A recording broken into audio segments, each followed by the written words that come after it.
What the security cameras captured that night would haunt investigators for years. But it wasn't the murder itself that shocked them most.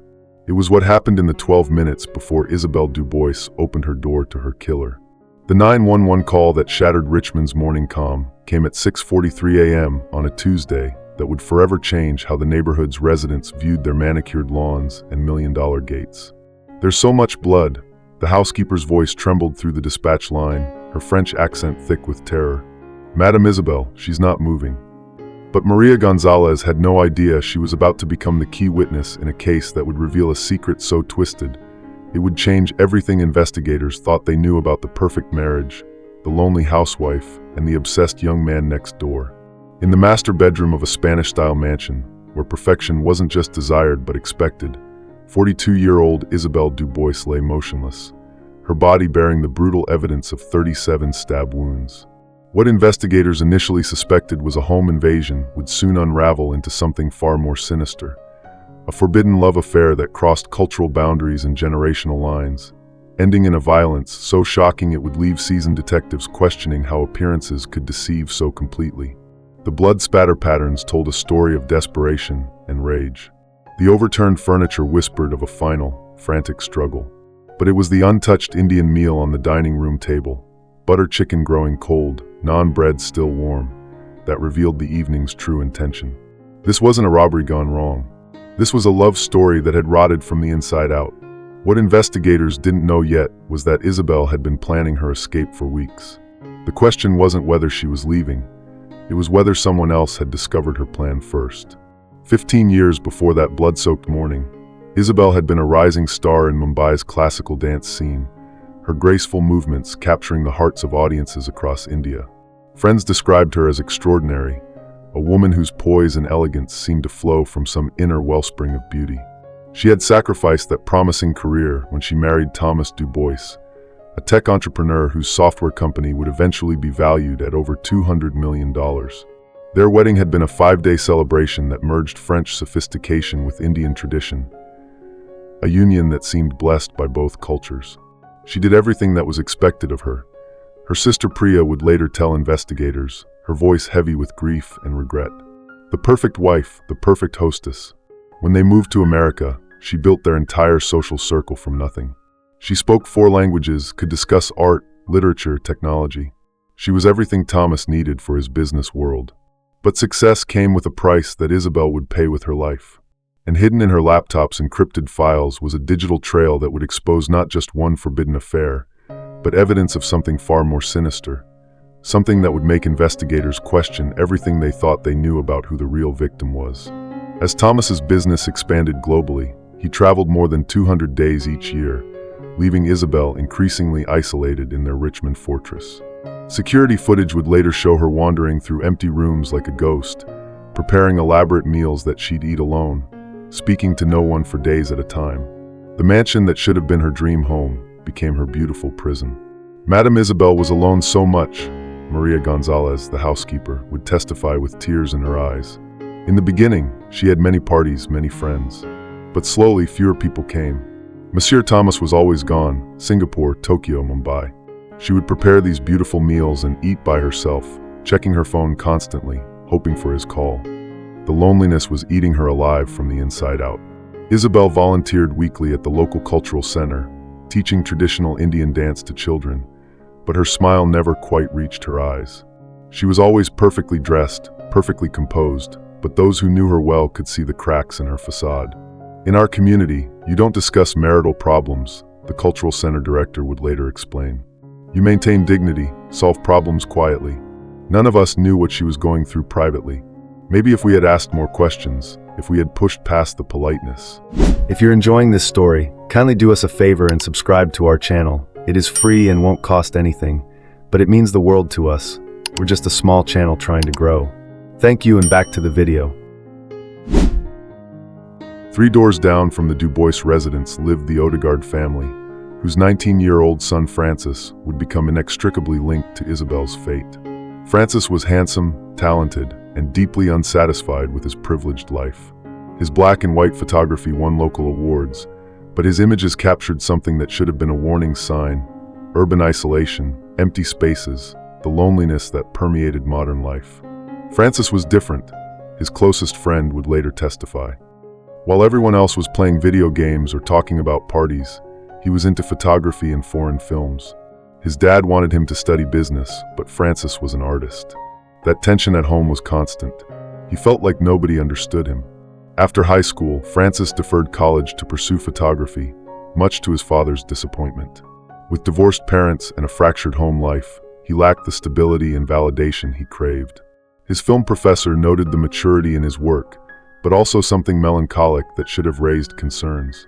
He was always searching for meaning, his roommate would tell police. Deep connections. He talked about feeling like no one in his life really saw him, really understood who he was beneath the surface.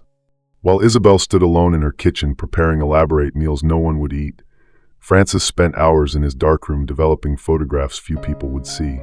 Two souls isolated by circumstances, living just houses apart, both hungry for connection in their own ways. Neither could have imagined that their paths would cross in January 2023, when Isabelle hired Francis to photograph their home renovation for Thomas's birthday surprise. It was supposed to be just business. The neighbor kid was affordable and had talent. She was supporting a young artist while getting quality work for her project. Security footage from those early sessions shows them maintaining appropriate distance, both physically and conversationally. They were polite, professional.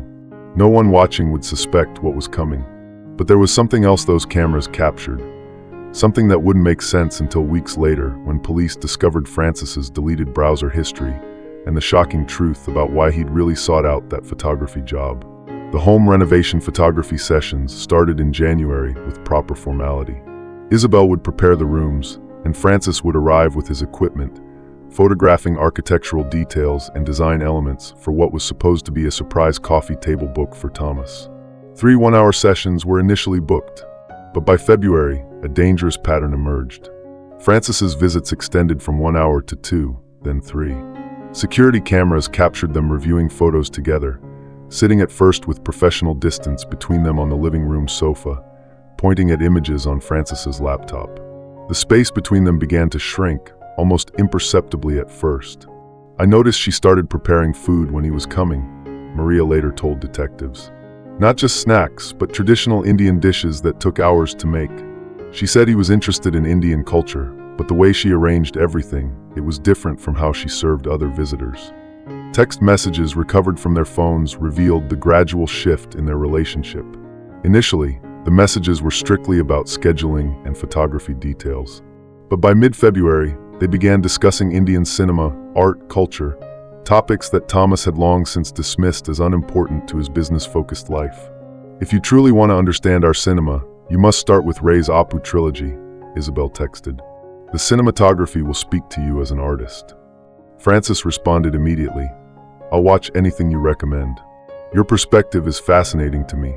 Several days later, "Just finished Apu trilogy. Profoundly beautiful. Can we discuss tomorrow?"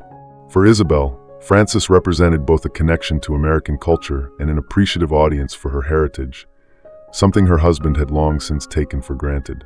For Francis, Isabelle offered something he'd never experienced: undivided attention from someone who took his artistic aspirations seriously. "He talked about her constantly," Francis's friend later recalled. "At first it was Mrs. Dubois showed me these amazing films, or Mrs. Dubois explained this cultural thing. We didn't think anything of it. She was just the Indian lady he was working for."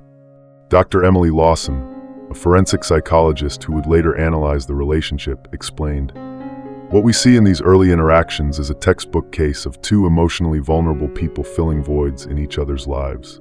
She provided maternal validation while simultaneously offering exotic cultural knowledge he found fascinating. He offered youthful admiration and attention she was starved for. The text messages grew more personal through late February. "Thomas canceled our anniversary plans again," Isabelle wrote. "Business emergency in Singapore." "His loss," Francis replied. "You deserve someone who appreciates you." Security footage from March 2nd showed the pivotal moment. Isabelle crying in her kitchen, Francis awkwardly placing his hand on her shoulder. It was their first physical contact beyond a formal handshake. The camera captured the moment she looked up at him, her eyes still wet with tears, and something shifted between them that could never be undone. The decisive turning point came during Holi, the Indian Festival of Colors, when Isabelle hosted a small cultural celebration at her home in early March. Home video footage captured by another guest showed Isabelle explaining the tradition to Francis, demonstrating how to apply the colored powders. "It was a beautiful day," one friend remembered. Isabelle seemed happier than she had in months. "I remember seeing her explaining the tradition to Francis, showing him how to apply the colors. There was something in the way they looked at each other, but I dismissed it. She was married. He was so young." Careful examination of the footage revealed a lingering touch as Isabelle applied colored powder to Francis's cheek, her fingers remaining against his skin several seconds longer than necessary. Their eyes locked in a way that, in retrospect, clearly communicated mutual attraction. With Thomas traveling through Asia for an extended business trip that March, the photography sessions became longer, the conversations deeper. Cell phone tower data revealed a telling pattern, nightly text exchanges often lasting until 2 or 3 a.m. Their phone records show a remarkable escalation, tech analyst Bruce Ashton would report. By early April, they were exchanging over 200 messages daily, with peak communication between 10 p.m. and 3 a.m. when both should have been sleeping. Security footage captured their first kiss on April 3rd at 7:42 p.m. It was tentative, brief, and followed by Isabelle stepping back with visible conflict on her face. She said something the camera couldn't record. Francis nodded, but he didn't leave. Instead, they moved to the sofa where they sat close together, his arm eventually coming around her shoulders. What followed was a rapid intensification as cultural taboos, age differences, and marital vows gave way to a relationship both knew was forbidden. Credit card statements showed meal purchases for 2 at restaurants in neighboring cities, far from where they might be recognized. A hotel receipt from April 17th was later found in Francis's apartment. "I saw his car there at strange hours," one neighbor admitted. "Once very early in the morning, but I never suspected anything inappropriate. I thought maybe he was photographing the sunrise or something for their project." For investigators, photos recovered from Francis's cloud storage told the story their text messages tried to hide. The progression was evident, from formal portrait subject to intimate muse. Early images showed Isabelle posed formally in her home. Later ones captured her with hair down, laughing unguarded. The final series, taken in late April, showed her in intimate settings, her face often partially obscured but unmistakably vulnerable. While both participated in the relationship, they experienced it very differently. Francis's text messages revealed growing emotional intensity that should have been alarming. "I've never felt this way about anyone. You understand me like no one else ever has. We were meant to find each other." Isabelle's responses showed more restraint, more awareness of reality. "This is complicated, Francis. We need to be careful. I don't know what this means for my future." If you're enjoying this story, kindly do us a favor and subscribe to our channel. It is free and won't cost anything, but it means the world to us. We're just a small channel trying to grow. Thank you, and back to the video. By late April, the warning signs began to appear. Francis started driving past the house when not expected. His texts showed increasing possessiveness. "Who was that man you were talking to at the cultural center? Why didn't you answer my calls last night? I can't stand thinking about you with him." What had begun as an inappropriate connection had blossomed into a full affair, one that would soon spiral beyond either's control. But buried in the metadata of Francis's deleted photographs was evidence that this wasn't his first obsession. The Richmond Police Department was about to discover a pattern that would send shockwaves through 3 other unsolved cases. As spring progressed, the relationship between Isabelle and Francis intensified, but beneath the surface of their secret affair, dangerous currents were forming that would eventually pull them both under. By early May, Francis's behavior showed clear signs of obsession that should have terrified anyone who witnessed it. Surveillance cameras from neighboring houses captured his car parked on nearby streets for hours, often late at night when Thomas was home. Cell phone data placed him circling the Dubois residence, even when he had no planned visits with Isabelle. "It's classic stalking behavior," explained forensic psychologist Dr. Lawson. "What began as mutual attraction evolved into fixation and possessiveness." The age gap played a significant role. His emotional immaturity combined with intense first love created a volatile situation. In Francis's apartment, police would later discover a journal that chronicled his darkening thoughts. Early entries showed romantic idealization of Isabelle. "She sees me in ways no one else ever has. We speak without words. two souls recognizing each other across time. But by late April, the entries took a disturbing turn. Watched her with him today. She smiled at him like she smiles at me. How can she pretend like that? Does she pretend with me too? She didn't answer for 3 hours. 3 hours, then claims she was at the cultural center. Need to verify. Can't sleep knowing she's in bed with him. Our connection is real. His is just a legal document. Text exchanges recovered from their phones revealed Isabelle's growing unease. I think we need to take a step back, she wrote on May 3rd. This has become too intense. Francis responded, You don't mean that. What we have is real. Don't let fear dictate your heart. When she didn't reply for several hours, he sent 12 consecutive messages, ending with, I'm coming over to talk about this in person. Isabelle replied quickly, No, please don't. Thomas is home. I'll call you tomorrow. The pressure of their secret relationship and Francis's increasing demands began taking a visible toll on Isabelle. Security footage from the cultural center showed her looking distracted, checking her phone constantly, losing weight. Her dance students noticed she seemed distracted, making mistakes in routines she'd performed flawlessly for years.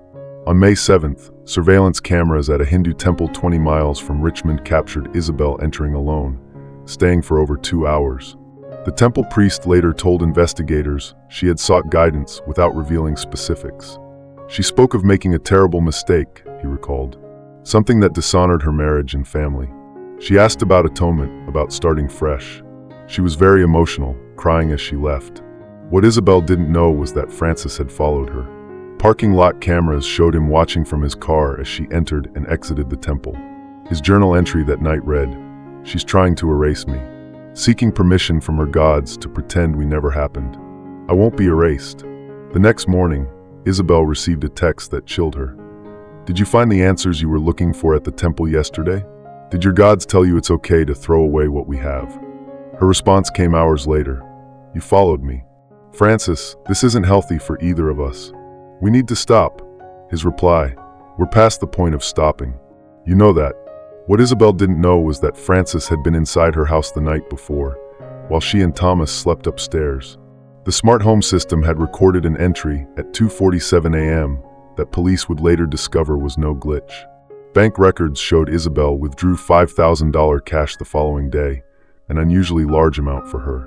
Her online activity included searches for one-way flights to Mumbai and what to do if someone is threatening you. On May 10th, she received a series of increasingly disturbing messages from Francis. You don't get to just walk away from me. I can't live without you. Does Thomas know where you go when he's traveling? I still have all the photos, the ones no one else has seen. The implicit threat in Francis's messages triggered renewed fear in Isabelle. Maria reported that during that final week, Isabelle appeared terrified, constantly checking windows and doors, jumping at every sound. She asked me twice to make sure all windows were locked, even during daytime, Maria testified. She never did that before. I could see she was scared, but she wouldn't tell me why. Financial records revealed Isabelle booked a one-way flight to Mumbai departing May 16th, a ticket she would never use. Email correspondence with her sister in India, recovered from her laptop, contained a cryptic message. I need to come home for a while. Don't tell anyone, not even Thomas. We'll explain when I arrive. Keep this between us. On May 12th, Isabelle finally contacted Francis with what investigators believe was a strategic plan to end the relationship definitively. We need to talk properly, face to face. You're finally being reasonable, he responded. Friday night. Thomas has a late meeting downtown. Come at 8. Francis's internet history in the days before the murder showed a disturbing progression. Searches for how to tell if someone is lying, signs she's leaving you, and most concerning, how to make someone stay with you forever. His credit card records showed purchases that would later become evidence. Duct tape, a hunting knife, cleaning supplies from a hardware store in a neighboring town. Store security footage showed him making these purchases with an eerily calm demeanor. On the morning of May 15th, the day that would end with Isabelle's death, her final preparations were underway. She called a travel agency to confirm her flight details. She transferred $10,000 to her personal account in India. She purchased additional luggage. At 2:14 p.m., she sent Francis a final text message. 8 p.m. Please come to the side door. We need to resolve this situation. His reply was simple. I agree. Tonight, we fix everything. But investigators would later discover that Francis had sent a different message entirely to someone else that same afternoon. A message that would reveal the murder was never meant to be the end of his plan. At 5:37 p.m., Isabelle made her final phone call to her husband Thomas, who was at his downtown office preparing for a late business dinner. The call lasted 3 minutes and 17 seconds. She sounded normal, he later told police, his voice breaking. She said she was cooking, asked when I'd be home, reminded me about a charity event that weekend. Nothing seemed wrong. Nothing at all. Security footage from the kitchen showed Isabelle preparing an elaborate Indian meal after the call. Butter chicken, naan bread, and vegetable biryani. Her movements were methodical, her face composed but tense. It would be the last meal she ever cooked, found untouched on the dining table the next morning.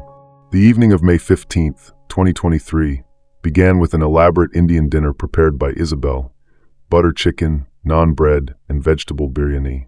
A meal later found untouched on the dining room table, the spices still fragrant, the love still evident in every carefully prepared dish. Forensic analysis revealed she had spent over 2 hours preparing this final meal, perhaps to soften the blow of ending her relationship with Francis, or perhaps to maintain the illusion of normalcy until the last possible moment. Detective Carlos Ramirez established a precise timeline based on digital evidence, security footage, and forensic analysis. By 7:30 p.m., Isabelle had finished cooking. She changed into a blue silk tunic and black pants, dressed nicely but not intimately. She lit candles in the dining room, but not in the bedroom. All actions consistent with someone planning a serious conversation, not a romantic encounter.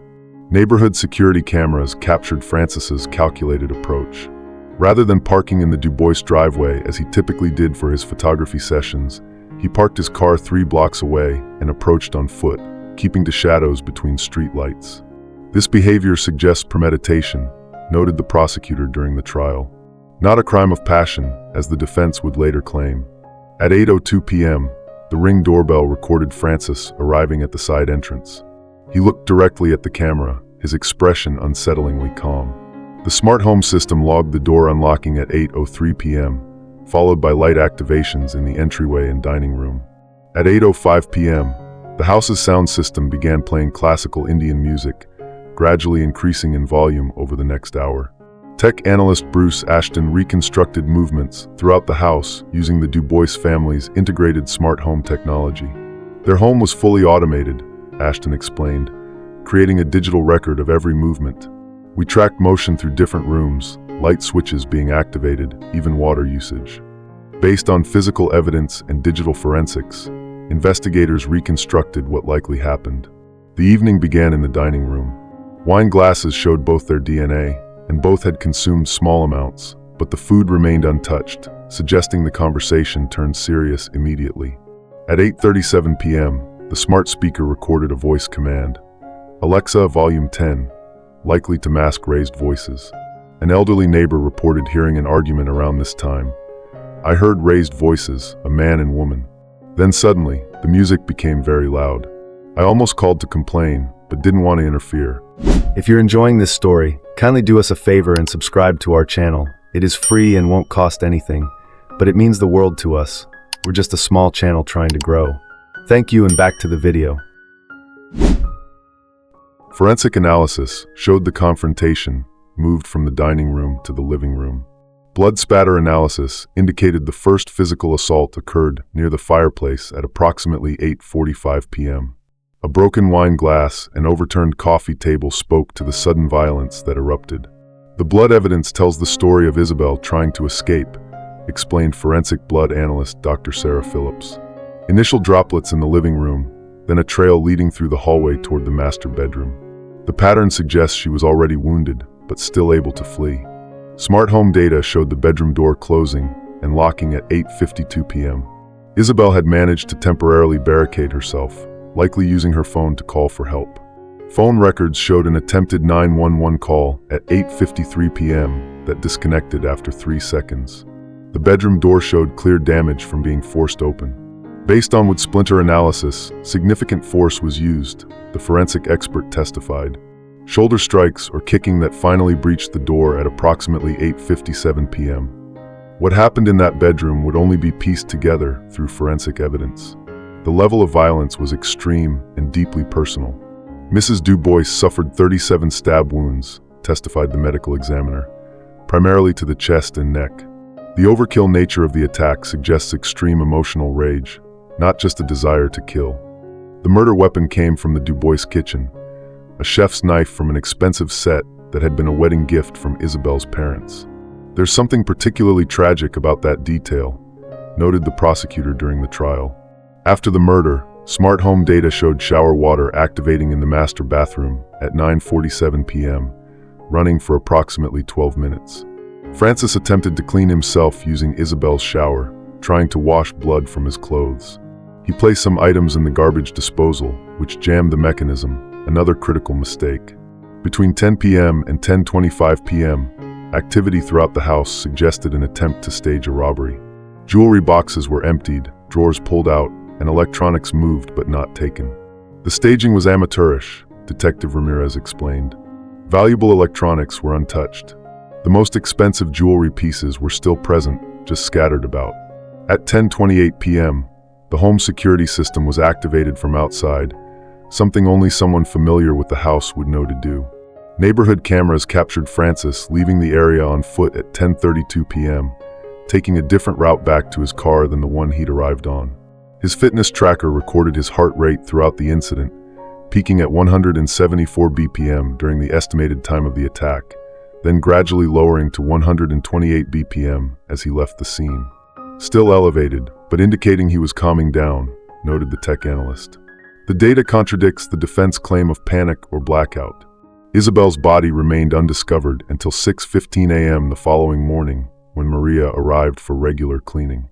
Her horrified screams were captured by the home security system before she called 911 at 6:19 a.m. "Please help," she cried to the dispatcher. "My employer, there's blood everywhere. Madam Isabelle is not moving."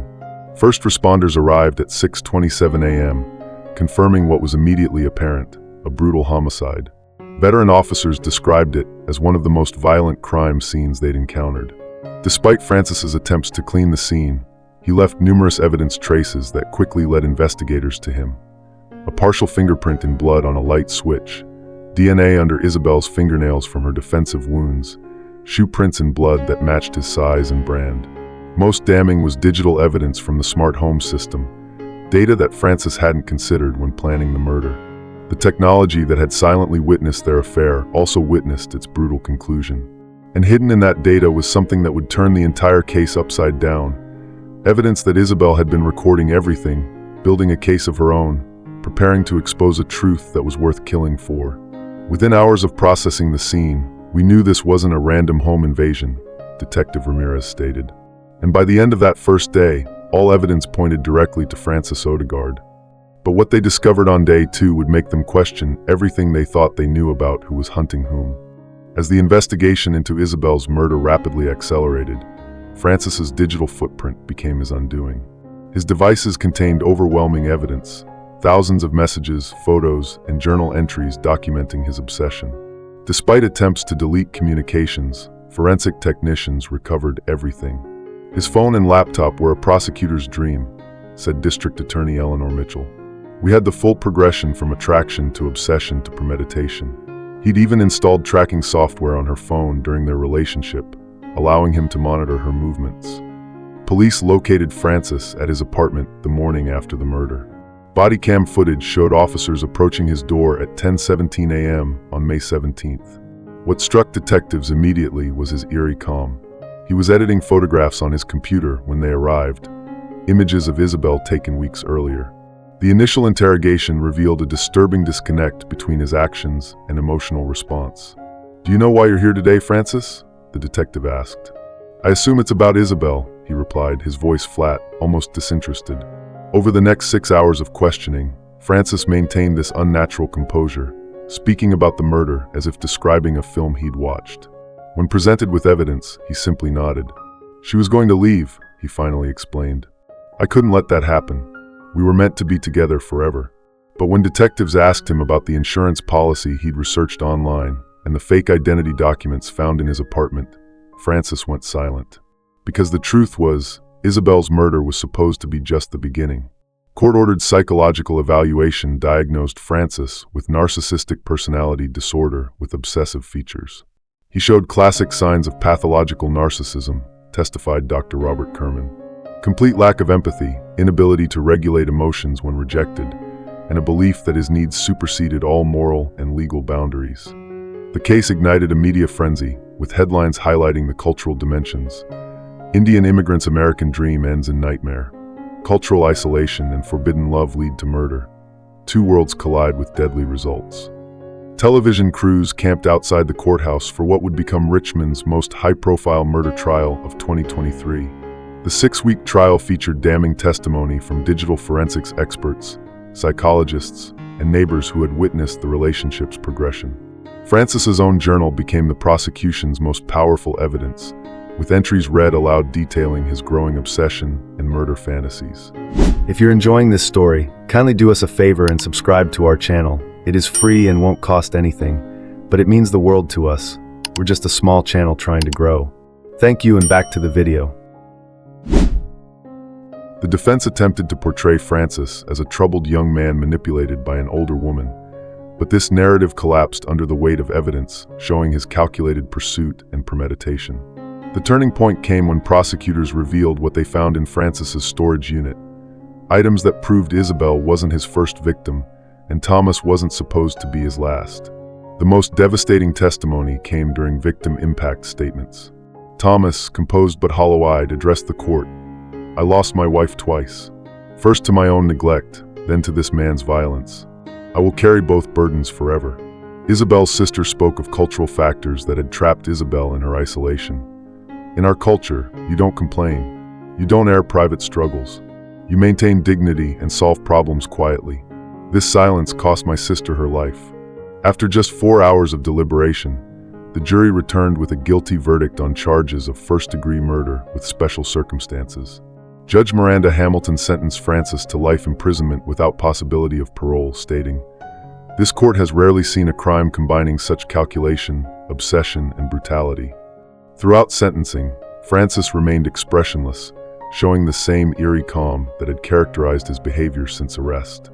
His parents, divorced but united in grief, avoided cameras as they left the courthouse for the final time. But as the bailiff led Francis away, he turned back to the courtroom and mouthed something to Thomas that the lip reader would later translate as, "Check your house tonight." It was a message that would haunt Thomas for the rest of his life, because buried in the walls of their Richmond mansion, police would find evidence of just how long Francis had been watching, waiting, and planning. The aftermath of Isabelle's murder extended far beyond the courtroom. 3 weeks after sentencing, Thomas sold their Richmond home at a significant loss and returned to Mumbai with Isabelle's ashes. Friends reported he had abandoned his technology empire, transferring leadership to his executive team and retreating from public life. "He couldn't stay in America," explained a close family friend. "Everything here reminded him of her and what he'd missed by being absent so often." The Odegaard family also left Richmond, facing harassment after their son's conviction. Their home sold quickly below market value, to buyers seemingly untroubled by its proximity to tragedy. A year after Isabelle's death, Thomas established the Isabelle Dubois Foundation for Immigrant Women, dedicated to addressing cultural isolation and domestic support.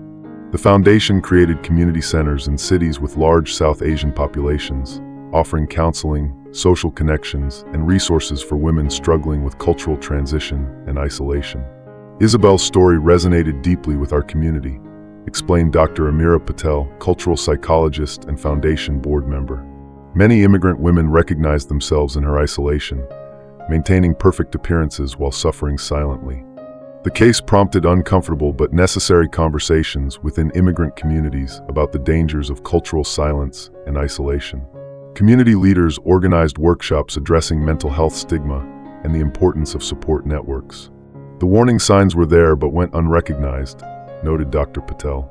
Cultural taboos against discussing marital problems, the pressure to maintain appearances, the lack of close confidants, these created the perfect environment for tragedy. Law enforcement agencies developed new training protocols for recognizing warning signs in cross-cultural contexts. Several police departments enhanced their understanding of cultural factors that might prevent immigrant women from seeking help when threatened. The digital evidence aspect of the case also prompted greater awareness of technology's role in intimate partner violence. Smart home systems, fitness trackers, phones, they're silent witnesses to our lives, explained tech safety advocate Jennifer Morris. They can document abuse, but also facilitate stalking and control. 3 years after Isabelle's murder, her story continues to serve as a powerful reminder that appearances and reality often diverge behind closed doors, and that true connection, healthy, respectful connection, remains our strongest protection against isolation's dangers. The perfect life Isabelle had built was revealed to be a beautiful facade hiding profound loneliness and vulnerability. Her pursuit of connection, while understandable, led her into a relationship with someone whose obsession would prove fatal. Thomas's neglect, while not criminal, created the emotional void that made her susceptible to Francis's manipulation. Francis's crime wasn't born from a moment of passion, but from a calculated belief that his desires superseded another person's right to life and freedom. His inability to accept rejection, combined with his sense of entitlement, created a deadly combination that ended an innocent woman's life. The justice system worked as it was designed to work. Evidence was collected, analyzed, and presented. A jury of peers weighed the facts and reached a verdict. Francis will spend the rest of his life in prison, paying for his crime. But justice, while served, cannot undo the damage, cannot bring back a talented dancer, a loving sister, a woman who deserved better from both her husband and the young man who claimed to love her. Isabelle's story reminds us that behind every perfect Instagram post, every pristine neighborhood, every success story, there are real people with real struggles. It challenges us to look beyond appearances, to check on our friends and family members, to notice when someone is struggling, even if they're trying to hide it. Her legacy lives on in the foundation that bears her name, in the conversations her story has sparked, and in the lives that have been saved by people who recognized warning signs and acted on them. From tragedy, some measure of purpose has emerged, though the cost was far too high. But there's one final twist to Isabelle's story that has never been made public. Something discovered in her secret email account that changes everything we thought we knew about the perfect marriage, the lonely housewife, and the night she died. Because sometimes, the most dangerous person in the room is the one everyone thinks they're trying to protect. If you found this story compelling and want to hear more deep dives into cases that reveal the complex human dynamics behind true crime, make sure to like this video and subscribe to our channel. Share it with someone who might benefit from understanding these warning signs. Because sometimes, the most important stories are the ones that help us recognize when someone needs help before it's too late. And if you think you know how this story ends, think again. The sealed court documents contain evidence that would shock even the most seasoned true crime followers. Evidence that authorities decided was too dangerous to ever make public.